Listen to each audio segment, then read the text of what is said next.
Olá, meu nome é Paula Peron, eu sou psicóloga, sou psicanalista, sou professora do curso de psicologia da PUC, trabalho também na PUC na nossa pró-reitoria de cultura e relações comunitárias, e hoje nós estamos aqui para falar de saúde mental na pandemia, a partir das nossas experiências profissionais e pessoais. Agora nós já estamos há mais de 3 meses em isolamento social, aqueles que podem, né? Estamos perto de 500 mil mortes no mundo e aproximadamente 40 mil mortes no Brasil. E a gente pode perceber um aumento, uma intensificação do sofrimento psicológico, do sofrimento emocional das pessoas ao nosso redor, perto de nós. Então, hoje estamos aqui para conversar sobre isso, sobre a saúde mental na pandemia. Oi, Paulo, olá. Eu sou professora Nicole, sou médica, psiquiatra, professora de medicina do curso da PUC. Sou também supervisora da pós-graduação de psiquiatria da Santa Casa de São Paulo. E como o contexto que a professora Paula colocou para a gente, é um assunto que tem se mostrado extremamente necessário devido a todos os tipos de sofrimento que pode surgir diante da pandemia, das situações que a gente vive e do isolamento social. Professora Ida? Olá, vou aqui estar me juntando com a Paula, com a Nicole. Meu nome, então, é Ida Cardinali, eu sou psicóloga clínica e professora do curso de psicologia da graduação e professora do curso de pós-graduação em psicologia clínica. E, além disso, nesse momento, também estou na direção da clínica psicológica Ana Maria Popovic, que é da PUC São Paulo. Hoje aqui, nós pretendemos tecer algumas considerações sobre como a pandemia está afetando todos nós, né? De certa forma, essa reflexão ela surge com base nos atendimentos clínicos, em relação a como estão vivendo nossos alunos, nossos amigos, nossos familiares, e inclusive nós mesmos, né? E o primeiro ponto que eu quero, então, destacar aqui para vocês é que todos nós estamos sendo afetados de algum modo com a pandemia e com o isolamento. Mesmo que seja de um modo pontual, tem momentos que nós vivemos uma angústia, temos medo de ser infectados, e temos medo, se for infectado, que esse quadro seja mais grave, e, eventualmente, se for mais grave, não poder ter tratamento adequado. Além disso, todos nós estamos numa situação de isolamento, e isso tem feito que tenha tido uma ruptura, uma mudança na nossa rotina, que faz com que estejamos vivendo de um outro modo, né? Então, essa é a primeira questão, o primeiro ponto que eu quero destacar, e que nós vamos, então, aqui dar continuidade à nossa conversa. Sim, Ida, você mencionou a questão de que todos estamos afetados, né? Uhum. E, bom, na minha perspectiva teórica, na psicanálise a gente fala em trauma, né? Não só na psicanálise, outras perspectivas também falam disso, né? Mas o que a gente vê é que, embora o acontecimento, a pandemia, o isolamento, ou a obrigação ou necessidade de sair de casa, sejam assim colocadas para todos, ou para quase todos, cada um de nós está frente a uma dessas situações, né? A gente processa isso de forma muito singular. Então, temos visto que os sujeitos, nós, todo mundo, reage de maneiras muito singulares, né? Então, tem aqueles que vão sofrer demais com a situação, tem outros que vão sofrer menos, tem aqueles que vão sofrer para dentro, tem os que vão sofrer, digamos, colocando para fora o sofrimento. Acho que todos nós percebemos como a singularidade opera nessa situação. Então, embora de forma assim genérica dê para dizer que se trata de uma situação traumática, né, que marcas isso vai fazer para cada um, é alguma coisa que estamos assistindo, cada um está construindo a sua forma de reação, né?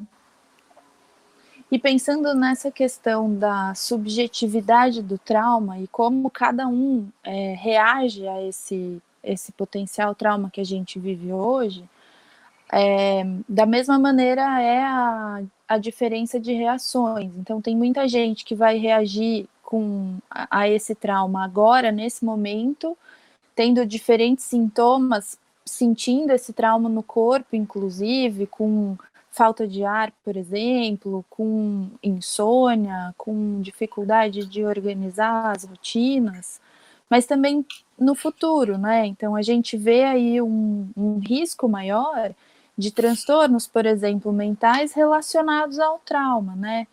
O estresse pós-traumático, por exemplo, a própria depressão, o transtorno ansioso, como uma repercussão disso que marca hoje cada um de uma forma.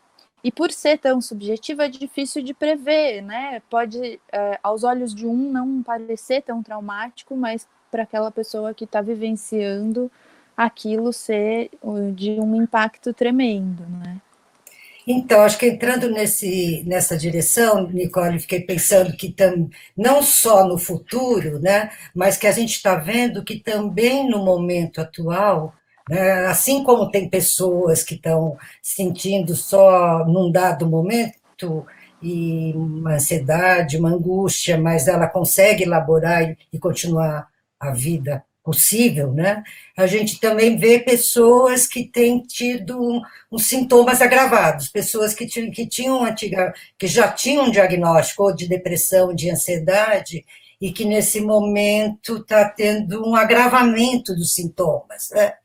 Então, acho que esse é um outro lado que a gente tem que considerar, né? Que quando você estava falando, eu me lembrei também desse fato, não só lá na frente, mas também nesse momento, e você também deve ver isso bastante na tua experiência clínica, né? Sim, com certeza. Eu tenho observado, Sim, por sim. exemplo, no consultório, né, uma vivência maior desses sintomas, uma experiência maior desses sintomas que já existiam antes. Então, por exemplo, pessoas ansiosas e que de repente estão com a ansiedade lá nas alturas, quando estavam, vamos dizer, talvez mais controladas, né? Acredito que a Paula também deve ter essa experiência. Sim, você estava falando das diferenças aí, né, e me ocorreu que também é importante a gente pensar que não é nada inadequado ter sentimentos muito intensos agora, né, ter medo, ficar angustiado, são sentimentos previsíveis, cabíveis numa situação como essa, né? Todo mundo teve que mudar sua rotina de alguma forma, né? A gente está tendo que enfrentar situações novas, isso provoca sentimentos, muitas vezes intensos, e isso não é sinal de que a gente esteja doente, né? Agora, quando o sujeito fica o tempo inteiro tomado por essas intensidades, aí a gente pode, então, dizer que há um agravamento da condição emocional, um agravamento da condição psíquica, não é? Eu fiquei pensando, Paula, juntando com isso, que inclusive tem pessoas que, apesar de sentir, dado momento, angústia, medo, elas têm usado essa situação como uma situação muito produtiva, de se conhecer mais. Algumas pessoas que estão em processo analítico, ser um momento rico, né, de descobertas, de autoconhecimento. Então, acho que é importante, acho que também a gente perceber que tem o outro lado, né? Que por um lado está trazendo sofrimento, está trazendo dificuldades, mas tem sido também para algumas pessoas uma oportunidade de saber mais de si, de encontrar algumas soluções mais criativas para estar lidando com essa situação, né? Que eu acho que é uma coisa importante de a gente destacar também, né? Com certeza. Inclusive, existem movimentos crescentes de grande engajamento social, por exemplo, projetos novos que acabam sendo criados, né, nesse momento, e que fazem muito bem, né, para as pessoas. Elas sentem que estão envolvidas com alguma coisa além da própria pandemia, né? E essa sensação de estar pertencendo a alguma outra coisa, de estar envolvido em um outro projeto, de estar produzindo de alguma maneira, pode ser reconfortante, pode ser uma forma de aliviar também as angústias de uma situação que a gente vive. Mas me faz pensar também como existe uma grande pressão, de um modo geral, para que as pessoas vivenciem essa quarentena da melhor maneira, sejam muito produtivas, consigam fazer tudo. Existe uma pressão, e quando a gente não atinge essa expectativa, acaba gerando uma frustração, né? E que pode intensificar também os sintomas. Uhum. Essa guerra com os nossos ideais, ela é constante, né? Não é só na pandemia. Fora dela também, a gente está sempre fazendo algum conflito com aquilo que a gente gostaria de fazer ou como a gente imagina que uma situação deveria ser, né? Agora, na pandemia, a gente soma elementos de frustração e de sofrimento e, além disso, muita cobrança para que seja de uma forma ou de outra, né? Nessa hora é bom se a gente consegue se distanciar um pouquinho disso e ter um pouco mais de generosidade consigo mesmo, com os outros, no sentido das cobranças, né? Quer dizer, sempre que eu estou falando com alguém, agora eu estou pensando que a pessoa do lado de lá também está tendo que digerir, metabolizar muitas frustrações, muitas mudanças, incertezas, e isso deve fazer a gente recuar um pouco nas exigências. Embora a gente saiba que o mundo do trabalho não funciona sempre assim, né? Individualmente a gente pode tentar esse passo para trás, né? De tanta cobrança. Quando você falou, estava comentando sobre a questão da exigência, né? Acho que ela tem dupla mão, né? Tem a exigência que nós mesmos podemos estar fazendo em relação ao nosso desempenho, de dar conta nossas funções, nossas tarefas, né? E, ao mesmo tempo, em algumas situações, nós somos solicitados a continuar fazendo. Não? Então, acho que pensando em termos das escolas, eu estava pensando nos alunos.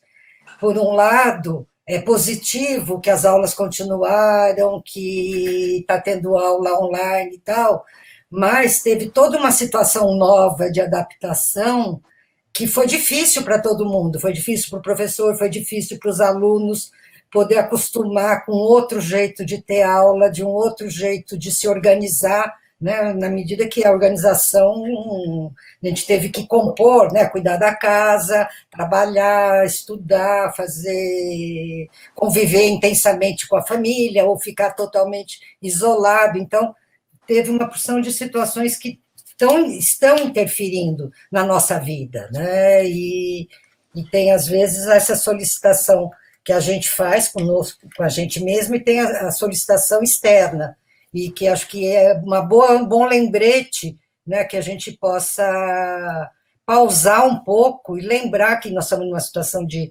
mudança e que não dá para reagir exatamente do mesmo modo que antes, né? Sim, e que a gente precisa ir se adaptando nessas reações, né? E pensando nos estudantes, nos jovens, ainda tem uma questão que tem um impacto muito grande, que é eles vivenciam uma idade, um período que habitualmente gostam muito da presença dos amigos, do círculo social, em que vivem menos dos pais, e, no entanto, estão submetidos a uma presença intensa dos pais e menos dos amigos, né? E o convívio social, ele é protetor, ele é um protetor do nosso sistema psíquico. Então, não ter isso presente, não da forma como era antes, né? Embora a gente consiga fazer virtualmente, é um contato diferente, isso tem afetado muito esses jovens, né? Eu acho que legal. Sim, sim. Aqui em volta de mim... Eu ia falar isso, Paula, acho que você podia contar um pouco de como Quer é a falar história de ainda? crianças, né? As crianças estão reagindo com a pandemia. Os jovens estão sofrendo demais, né? Porque é isso que a Nicole falou, é próprio da idade fazer essa separação maior da família, né? E agora estão impedidos e a gente tem escutado no nosso trabalho muitos conflitos em relação a isso, né? Se sentem duplamente punidos, né? Não é só que tem que ficar em casa, tem que ficar junto com os pais, num momento em que os pais estão sendo questionados, enfim, os outros laços tomam muita importância. Então, nessa hora a tecnologia está ajudando, né? Porque que eles estejam em contato com os amigos, mesmo que seja de forma virtual, faz bastante diferença, né? Se tem irmãos em casa também, se tem primos da mesma idade para se comunicar também, né? E aí, nesse sentido, os pais também precisam de bastante paciência, porque para os jovens a coisa é muito, muito difícil, né? A gente sabe, inclusive, que eles estão adiando planos, muitas vezes estão adiando fechamentos, né? Festas de final do ensino médio, coisas que marcam o percurso deles e que eles esperam que aconteçam, né, durante muito tempo. Então, tem bastante frustração envolvida aí. Se o sujeito não tiver uma certa reserva para lidar com tanta frustração, o sofrimento vai crescer, né? Estava pensando que, de algum modo, a gente pode, claro que tem uma variedade, mas assim, é diferente para a criança, para o jovem e para a pessoa com mais idade, né? Estava pensando daí das dificuldades da pessoa idosa, principalmente se ela mora sozinha, e que daí a família não pode visitar, e que tem uma experiência de isolamento muito grande. Então, para cada geração, vamos dizer, ela está se havendo com questões diferentes, né? Então, de como ela vai passar esse tempo, esse ano, esse semestre, sem poder ver a família, né? Vão trazendo sofrimentos mesmo, né? Então, se por um jovem, às vezes, ficar com a família está demais, eventualmente, para algumas pessoas de idade, está faltando família, né? Então, a gente está tendo que lidar com essa diversidade de situações. Sim, exatamente. Essa diferença de como cada geração lida com isso, mas de um modo geral, todos impactados, chama atenção também que medidas diferentes precisam ser pensadas, né, e elaboradas para cada faixa etária. Como você disse, para os idosos, a relação com o tempo e o distanciamento é muito diferente do que para os jovens, né? E para as famílias dos idosos também, porque gera um sentimento de querer estar perto, querer vivenciar, querer proteger, mas ao mesmo tempo não de jeito nenhum expor essa pessoa, não correr o risco de contaminá-la, não prejudicar a saúde, né? E aí fica um impasse, né? Se eu me aproximo ou se eu não me aproximo, e as possíveis consequências disso. E não tem uma resposta, né? A gente não tem uma resposta do que é melhor fazer, né? E isso é muito angustiante. É lidar com esse incerto, com essa falta de resposta, com as mudanças de plano, como a Paula disse, às vezes é muito difícil desapegar desse ritmo que a gente tinha planejado, de todos os planejamentos, e ter que desfazer deles ou reconstruir eles, e isso pode causar um sofrimento muito grande. E eu fico pensando se também não tem um pouco a ver com a dificuldade de perder o controle, né? A gente não tem controle dessa situação, a gente não sabe para onde exatamente a gente está indo, como vai ser o dia de amanhã, e às vezes se libertar desses planejamentos que a gente tinha feito antes é muito difícil e muito angustiante, né?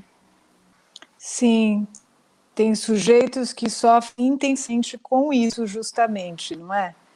Tem gente que, muito antes já da pandemia, precisava ter muito controle das coisas, às vezes de forma excessiva, e claramente numa situação dessa, são pessoas que estão sofrendo demais, porque a questão de não saber exatamente, primeiro, a gente não conhece direito o vírus, aqui entre nós não tem ninguém profissional nisso e na maioria da população também não, né? Embora todo mundo tenha virado um pouco infectologista agora e queira dar sua opinião, etc., não somos especialistas. E mesmo os especialistas não sabem ainda muita coisa sobre a doença ou não tiveram muito tempo de compartilhar o que sabem, validar na comunidade científica o que sabem, né?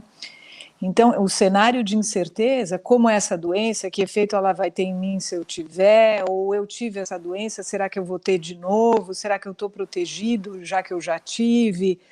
Enfim, muitas incertezas, e acho que todo mundo sofre, mas tem certas personalidades que sofrem mais, né, e que vão ficar, então, buscando formas de controle ou de reestabelecer uma certa ordem numa situação que está toda bagunçada, e a gente vê muito sofrimento derivado disso, não é? Pois é, estava pensando, né, que de certa forma, se a gente fosse dar um nome para esse momento, seria a era da incerteza, né? Porque o vírus, de algum modo, ele rompeu, né, com uma situação estabelecida e até uma crença, né, de que tudo é possível ser controlado, uma crença que vinha da ciência, né, que tudo podia ser controlado, que a medicina já tem um desenvolvimento tal que pode curar todas as doenças, e de repente a gente se depara com um vírus desconhecido que mesmo os epidemiologistas não sabem, não tem remédio adequado, não tem vacina, e aí a única forma de controlar é o isolamento, né? Isso faz com que a gente esteja vivendo a situação totalmente nova, né? Totalmente nova, e eu estava me dando conta de uma coisa, que a gente teve todo o impacto quando a gente começou o isolamento. Agora, se começar efetivamente a ter o relaxamento do isolamento, a gente de novo vai ter que repensar de que maneira que a gente vai lidar com esse momento. Então, a gente está o tempo todo lidando com uma situação nova. A gente não vai voltar com a vida que a gente tinha antes, exatamente. E agora, como que a gente vai lidar com isso? Não sabemos. Então, de novo, essa coisa da incerteza e da coisa de sem controle, né? Exatamente. E é interessante que a gente vive nessa era da incerteza, num momento onde as informações e as conexões estão sempre estabelecidas. A gente recebe informação mesmo quando a gente não quer. Inclusive, é um fator de muito estresse, né? Os noticiários, eles conseguem noticiar coisas novas a cada minuto. Então, se a gente passar o dia inteiro vendo notícia, a gente vai ver notícias diferentes o dia inteiro. Então, somos bombardeados por um monte de informação, por um monte de informações contrastantes também, por uma situação política que nos diz e desdiz formas de lidar com o que a gente está vivendo. Então, é uma era da incerteza que é regada por uma enxurrada de informações e de conexões. E mesmo assim, essas conexões, até certo ponto, são boas, né? Não, a gente tem que se manter atualizado, é importante, mas tem um limite, né? O excesso de informação também pode ser muito prejudicial.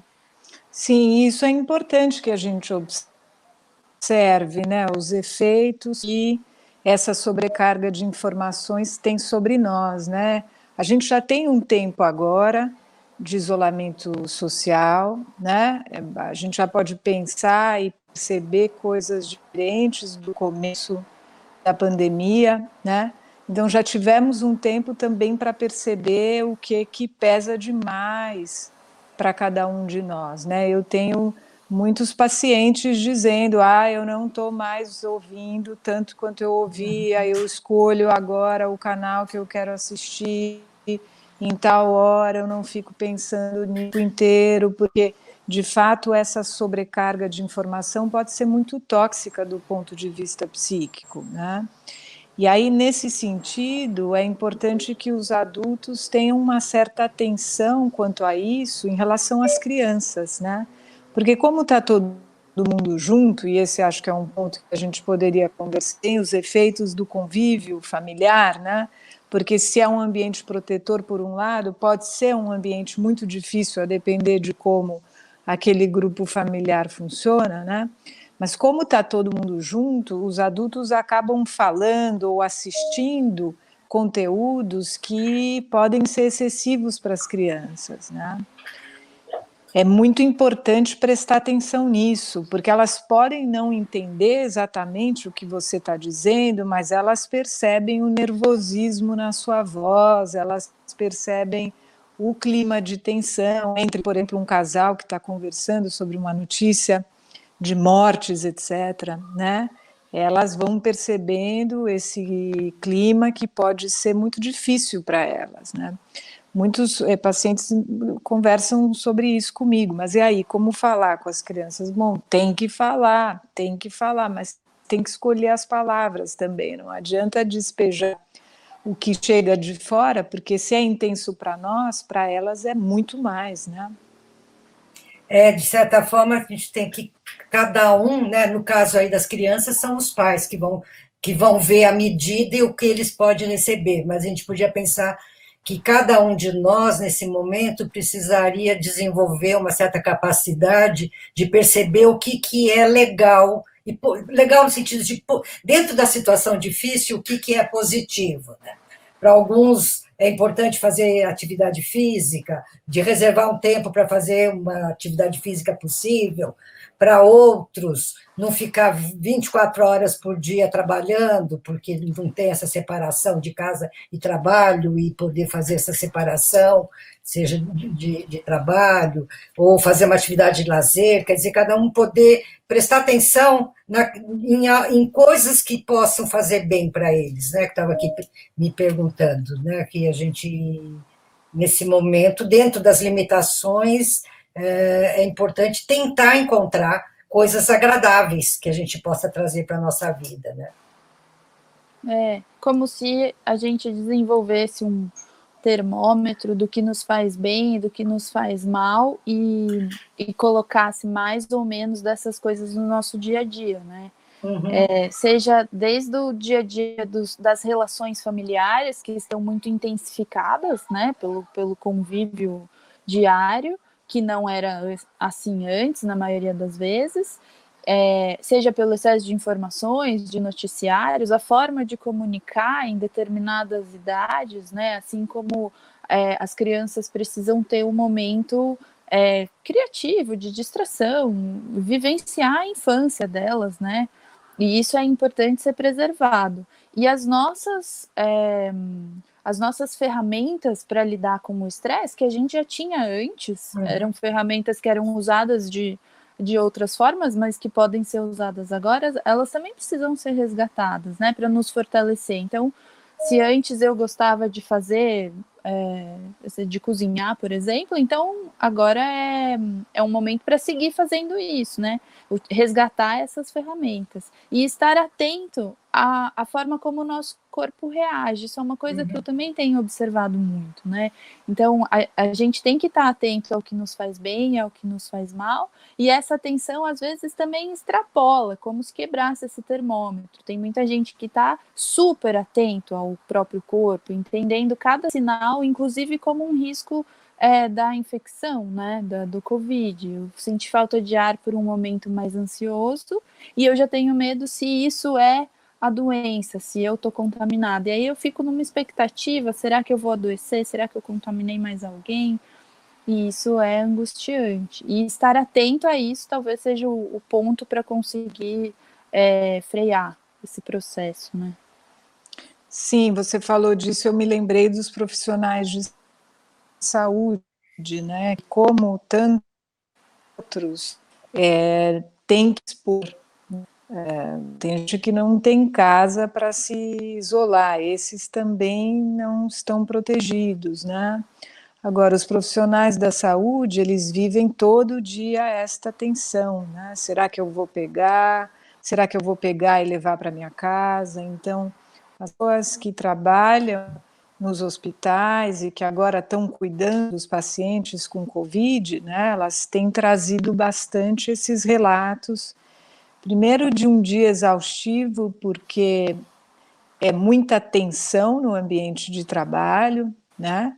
Conviver com bastante gente morrendo, dependendo de onde você trabalha, conviver com falta de equipamentos, enfim, com todas essas dificuldades, né? Depois voltar para casa e ter que se lavar dos pés à cabeça e muitas vezes conviver com o temor do grupo familiar de que você possa trazer o vírus do seu local de trabalho, né? Então, realmente, a situação não está favorável para a saúde mental dos profissionais da saúde, ao contrário, né? Eu estava pensando que também, né, é uma situação que a gente está vivendo que também mostra muita desigualdade social, né? Porque, por um lado, há pessoas que têm casas com menores, que têm menos condições de poder se, né, se isolar, se proteger, ou mesmo que trabalham, têm trabalhos essenciais que obrigatoriamente precisam sair, pegar ônibus, enfim, que ficam muito mais expostas, né?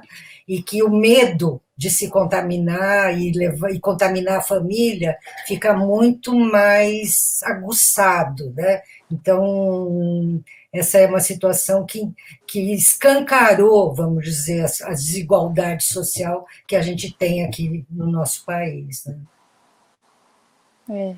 E nesse sentido, eu penso que se apegar, de certa forma, a dados de realidade, fortaleçam essas pessoas, tanto os profissionais de saúde que estão lá na linha de frente se expondo e tendo que lidar com um monte de medos e incertezas, quanto a população, por exemplo, os profissionais das áreas essenciais que não conseguiram parar, ou mesmo a população de extrema vulnerabilidade que não tem como fazer um isolamento social pela circunstância em que vive.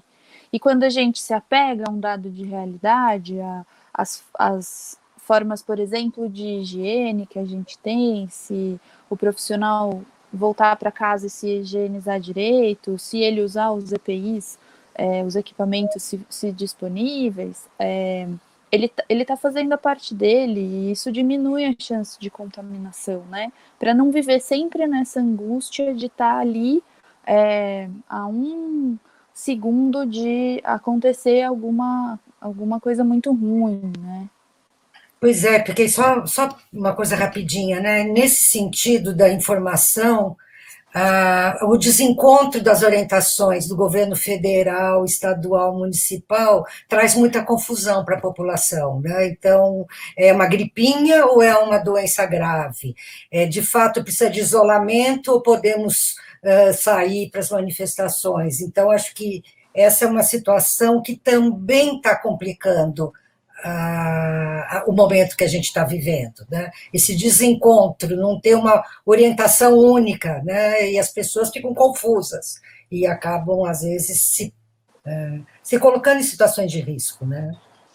Eu queria comentar duas coisas que vocês disseram, Ida. Primeiro, isso que você está dizendo, do quanto a discursividade desencontrada dos governantes atrapalha agora, né? E o que eu vejo também, do ponto de vista assim, mais de cada sujeito, é que cada um vai escutar também o que prefere escutar, né? Porque a pandemia, ela coloca uma frustração muito grande em vários níveis, né?